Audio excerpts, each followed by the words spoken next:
to start this part. If you are here today, you are here to be the best version of yourself. Well, Phil Stutz, who's one of my favorite authors, therapist, coach, he's my coach's coach, Brian Johnson, and he wrote the book, The Tools, which is one of the best books I know on how to overcome that voice. You all know the voice that I'm talking about. He says that based on bunch of research that he's done, as well as other people, that there are two things that get in the way of experiencing all the joy that we want in the world. What are they? Fear, our own fear, and laziness. They are the two biggest obstacles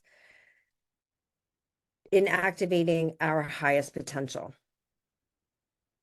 Fear and laziness. So, who are you at your best? I was talking with a friend yesterday, and this is something in the last 18 months I have finally been able to tap into this vision of me at my best self. I can see what I'm wearing and who I'm with and how I walk and how I talk and how I communicate and the level of success that I have and who I have around me and so on and so forth. And so I want you guys to take a moment. You can close your eyes, whatever it takes to get you to be able to have a clear mind and just begin to envision, who are you at your best? Because overcoming fear and laziness is almost insurmountable for many people. It's not insurmountable. It's perceived as insurmountable. So tapping into this best version of yourself every day is going to make that easier and easier and easier. So take a minute and start to envision, who are you at your best?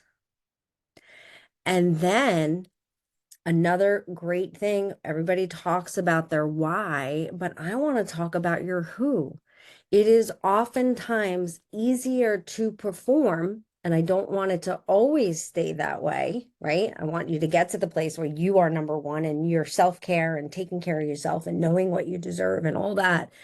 But until you get there, right? Yesterday I told you use an avatar if you need, or the day before, right? To envision the best version of yourself. Sometimes you can just picture somebody who's already operating at a really high level. And you can embody the virtues that you know that they have, and that's how they got to that level. So there's lots of different little hacks until you can envision this best version of yourself. So one of the other ones is start to think about for whom you want to show up as the best version of yourself. For me, it's pretty easy, right? It's my daughters and my granddaughter. I want to be the best version of myself. I want to break my ancestral ties, not ancestral ties, but the patterns of my ancestors that run so deeply in my family of dysfunction, alcoholism, codependency, and all kinds of bleh. And so that is, I guess it's my why, but it's also my who. When I picture that little Zendaya, it's not so little anymore. It's really easy for me to be like, I work out every day and I do this and I do that and I do that. It's an easy way for me to battle my own fear and laziness. And let me tell you, it is deep-seated. I could literally stay on my couch and eat ice cream for days and days and days and days and be happy. Not really, but you know what I mean. So if you take a deep, honest look, you will find it is not external circumstances. It is not the economy. It is not the politics. It is not your boss or your business partner or any of those things. It is your own fear and laziness. And if you can come to understanding that, and then shadow work, I have this amazing shadow work workshop coming out It's going to be 6 weeks of it. I did 18 months of it. So excited. But one of the things I learned in this shadow workshop is once you come to own those shadows, like fear and laziness, then you can find the gifts of fear and laziness and operate at a really high level, even with these shadows. So once you accept it, give it a seat at the table. I have fear and I'm lazy.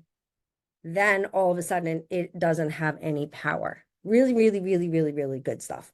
So not only thinking about your why, but thinking about your who, and then also owning these shadows. And fear and laziness is something that's pretty much ingrained in all of us. Okay, so now let's get to some mindset reset. How are your arms feeling after day 4? Anybody want to come on camera and do this with me? Raise your hand or do something. Tony, you don't have your makeup on today? All right, well, I'm going to get started. If somebody decides they want to do that with me, great. What did I just talk about? Fear and laziness? Steve, anyone? Okay, I'm moving on. So, mindset reset. We want to realign our thoughts with our core values, which we covered this week, rejuvenate our spirits, and reignite our drive every single day. One of my favorite coaches, Coach Pipes, says, I am alive, excited, and full of energy before he starts his daily mindset reset. And he says that to himself as many times as he needs to throughout the day. Let me get my timer ready today ahead of time. And so if we want to live a life of soulful prosperity, we need to live a life that deeply resonates with our innermost self. And then to do that, we need to be in tune with this innermost self. We need to be able to differentiate that voice that's talking you out of your greatest desires. That is not your subconscious. That is not really even a part of you. And once you're able to step back into your seat of consciousness and be able to recognize that thought, you're going to have the ability to live a life by design, not by default. So we're going to take this journey towards a harmonious blend of professional achievement and joyful inner peace. And we're going to do this through breath, movement, visualization, and gratitude. So let's start getting into our space. We're going to rub our hands together and put our hands in a prayer position, really pressing into our chest, nose lazy elbows, very tight, because we are engaging our vagus nerve. And the vagus nerve has the ability to reset your entire nervous system as well as the breath work. So let's start with 3 giant deep breaths. We're going to take a deep breath in through our nose and we're going to let it out with a real exaggerated sigh. And mine are going to be really exaggerated because yesterday was crazy. A good crazy. Okay.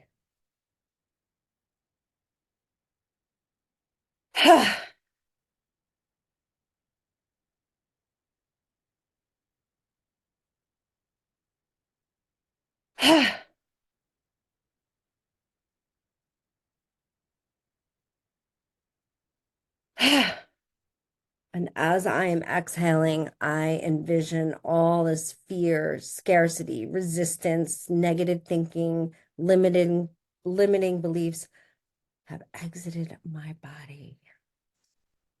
Get your hands in this position, or you can use the Gura Mudra, and we're going to begin. Breath of fire, equal breaths in and out through your nose, pumping your stomach. When you're breathing in, your stomach should go out. When you're breathing out, come back to your spine, and let's go. Eyes closed.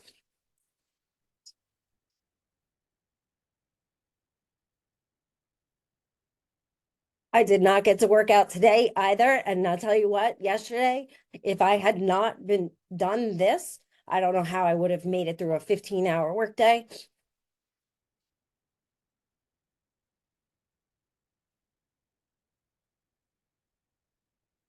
This makes me powerful.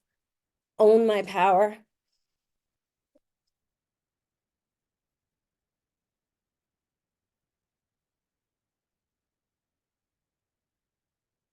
Shifting that energy from being dormant to being active. Hold. Pull in your mula bandha, which is like your sex organs, your abdominal, and release when you need to. And let's give it a minute and just start to feel that energy. Notice any shifts in your body and in your mind.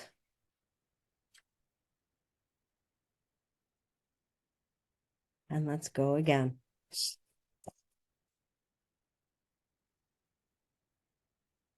No longer are we going to allow our our body to be controlling our brain and our actions, making decisions for us.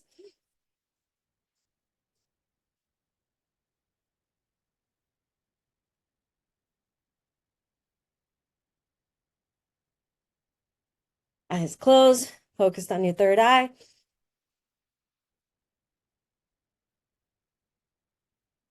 20 more seconds, give it all you got.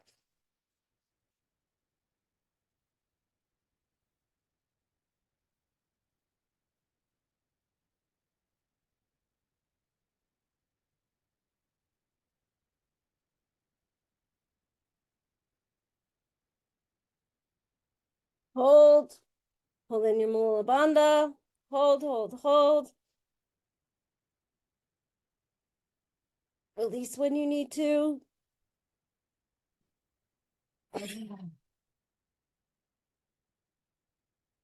And just take a moment to observe the energy shift.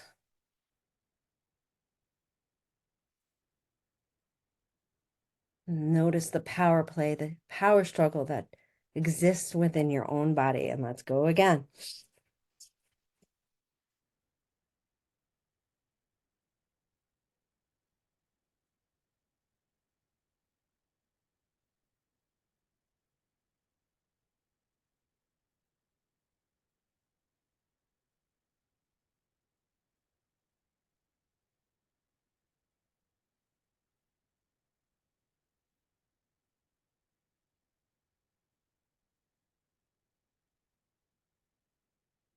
20 more seconds, finish strong. Take control of your body and your actions and your thoughts. Power through. Be okay with being uncomfortable.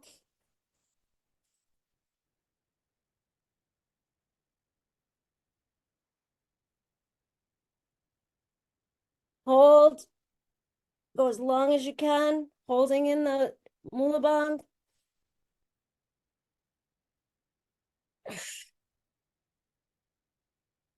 And releasing and coming right into gratitude. Right into gratitude. Envisioning a person, a moment, or a simple aspect or a thing in your life where you were in complete gratitude or you are in complete gratitude.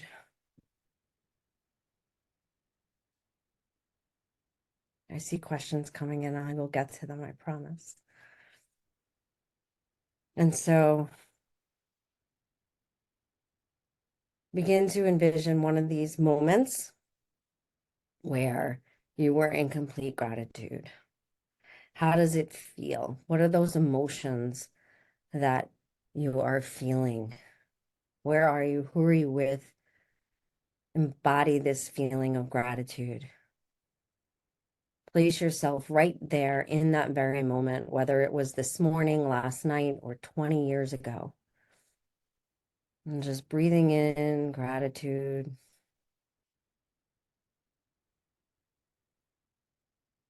letting go of resistance. And spark this memory with who were you with? What were you wearing?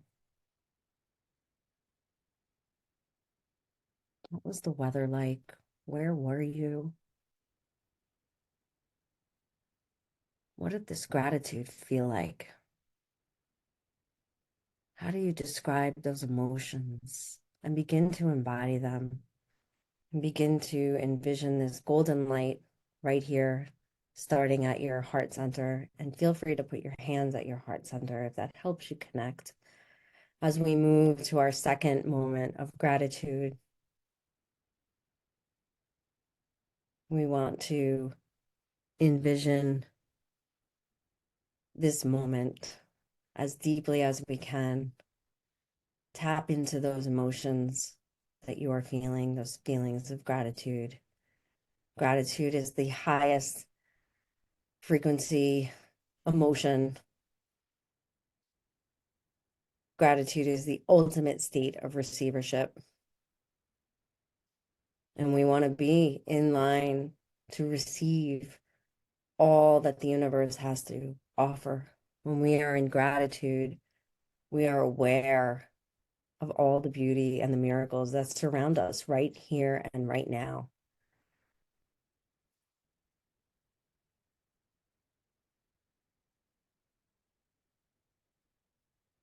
And just have this memory be as sharp as possible. Any smells, any sounds, and any people, and just details as you get into your third moment of gratitude.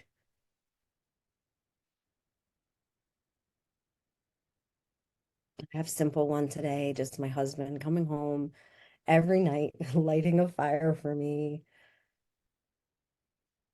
While everything is not perfect, that moment is so perfect. I feel loved and cared for, and warm and comfortable.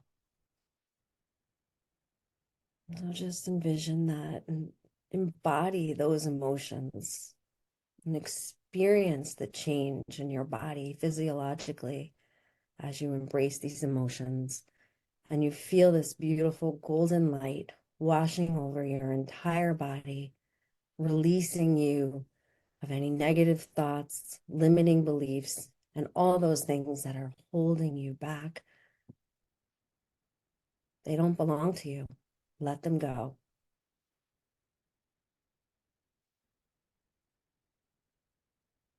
And while you are filled with this embodiment of gratitude, I want you to envision these goals, those big, hairy, audacious goals.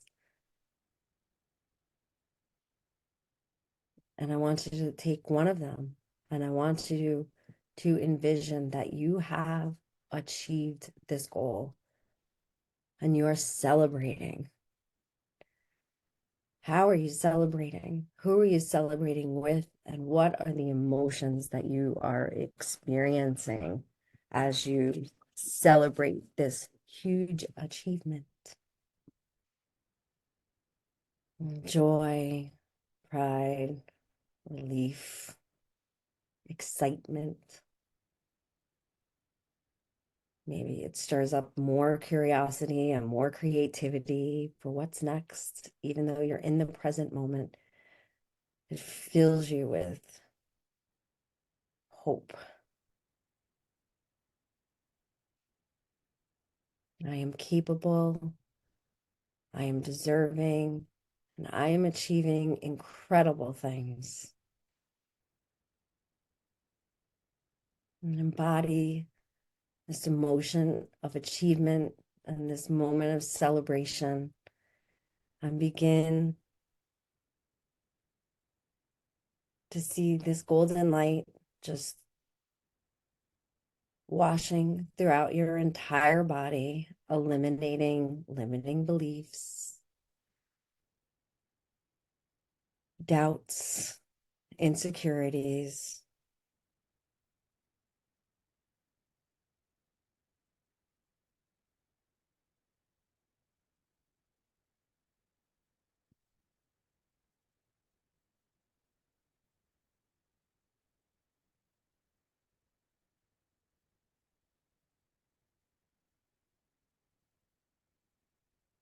And let these emotions be washed about your entire body.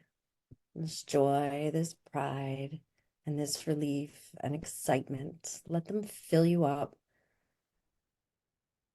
And let this golden light spread throughout every crevice in your body. And begin to envision the second goal.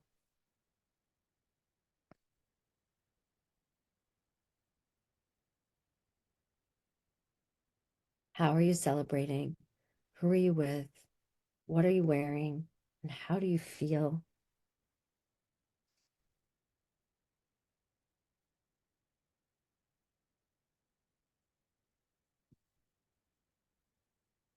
Embody these emotions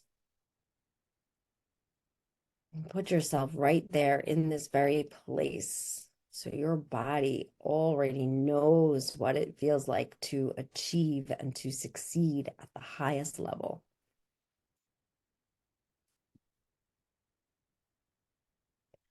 And begin to move into your third achievement and let it wash over you. This golden light already remembers what it feels like to achieve, what it feels like to celebrate success, what the joy and the pride and the relief and being so excited that all that hard work paid off. I am, you say to yourself, I am capable, I am deserving, and I am achieving incredible things. And we're going to let this white golden light now, it's permeating throughout our entire being. And I want you to begin to envision some of those people that you love. And I want you to spread some of this pride and joy and excitement out to people you love, and maybe start to envision people you maybe don't like so much, and maybe out to your neighborhood and out as far as you can. Let's share these beautiful emotions and this high vibrating emotion of gratitude. This is abundance, knowing we have enough to share with all, being present to the miracles and the beauty that is right here, right in front of us, and knowing that there is enough to give away. And begin to come back into yourself. And I just want to remind you that journaling is super important at this point. And describing these moments of success that you visualize, describing the moments of gratitude, get it down on paper right after this, if you can, while it's fresh in your mind. And really describing those emotions and those sensations. I want you to be so deeply connected to the gratitude and to these emotions that surround you when you achieve high levels of success. I'm going to get to these questions. If anybody else has questions, please get them on in. If you want to come on camera and tell us about your experience, just raise your hand or do whatever you need to do. First question, what if I can't envision anything about accomplished goals? Well, it takes practice. It took me a long time, not a long time, but it took me a few weeks of visualization when I first started it to actually be able to visualize. It's taken me years to be able to visualize the highest version of myself. And I can visualize every aspect of it. I know what I wear. I know all of it. So just be patient with yourself and don't have an expectation and don't be judgy and labeling yourself. And remember, first you have to start to be aware of all that noise and activity that is taking place in your mind and be able to put it over here, right? You're never going to get rid of that noise, but you put it over here and your visualization is over here. And just be patient. And with everything, it's consistency and practice. What if I can't think of things to be grateful for? So if you can't think of things to be grateful for, there's something going on. But I can understand. And I was trained in loving kindness meditation. And the Buddhist monk who trained me, it's called metta meditation, loving kindness meditation. He would say at this point, when you were trying to envision um, somebody that you love or something that makes you happy, and you couldn't, so think of things that is universally makes everybody happy, like a puppy or a baby. So think of anything that you think should make you feel grateful and start there, right? Um, and then try to peel away the layers. There is always something to be grateful for. Like right now, I'm super grateful for this comfy sweatshirt that's a hoodie. And all day today, this sweatshirt is going to give me comfort. And that's where I'm at because I'm a little stretched thin right now. And I need very simple things to make me feel grounded and grateful. Doesn't have to be this deep, elaborate thing. You're probably putting pressure on yourself to think that there should be, all these things that you should be grateful for. And you're like, oh, I should be grateful for my husband. But, last night he did, da, da, da, da, right? This duality is going on. Let it go. Find the simple things and it'll start to get easier. What is Kundalini? Yes, Wendy, exactly. What is Kundalini? So Kundalini is really just it's one of the original SECTS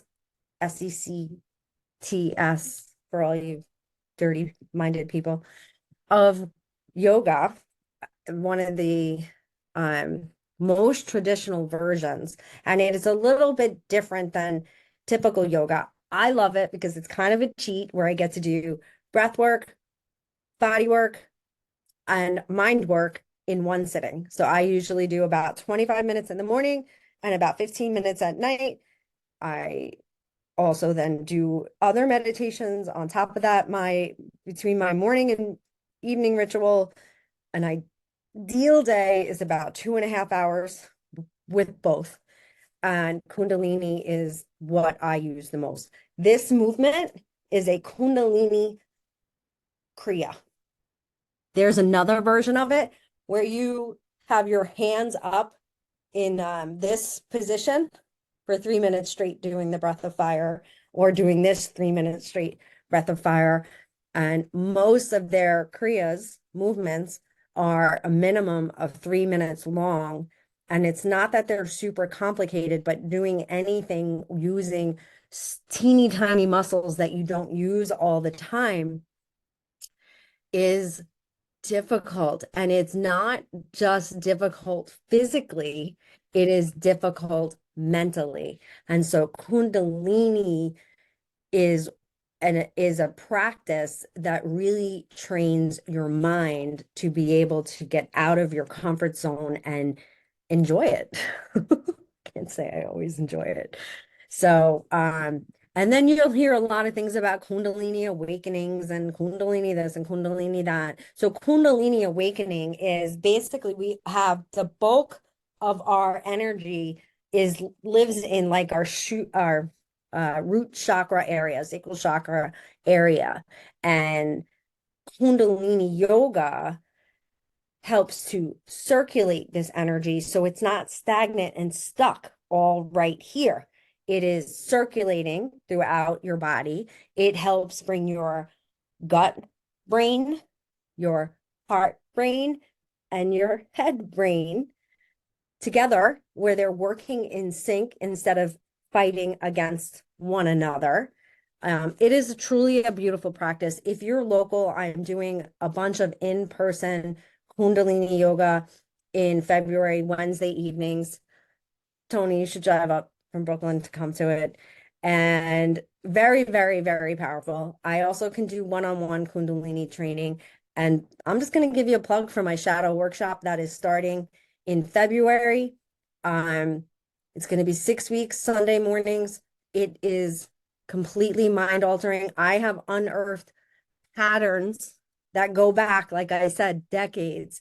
I have done more for myself and my family through my shadow work than anything else I've ever done in my entire life. I am so crystal clear, so confident, so living in integrity, and I attribute that all to the shadow work. And it's a different kind of Kundalini practice. So, is there any other question?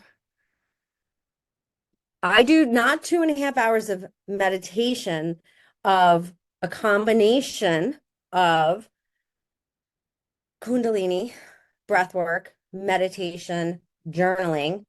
My meditation is probably on an off day is 45 minutes, and on the best day is probably about an hour and a half, 2 hours. Because some days my practice will go up to 3 hours or 3.5 hours, but that's morning and evening. So it's not all in one. That's combined. And the longest I meditate is probably 90 minutes. It took me a really long time, like a really, really, really long time. I was a meditation teacher for 3 years and still could not get beyond 20 minutes. And the shadow work was probably one of the things that helped me the most. And all of these practices, I'm a spiritual mutt. I have even found things in Catholicism, which, my mom raised me calling herself a recovering Catholic. My father is a Jehovah's Witness, not that I was raised by my father or had much to do with him, but it still had a huge influence.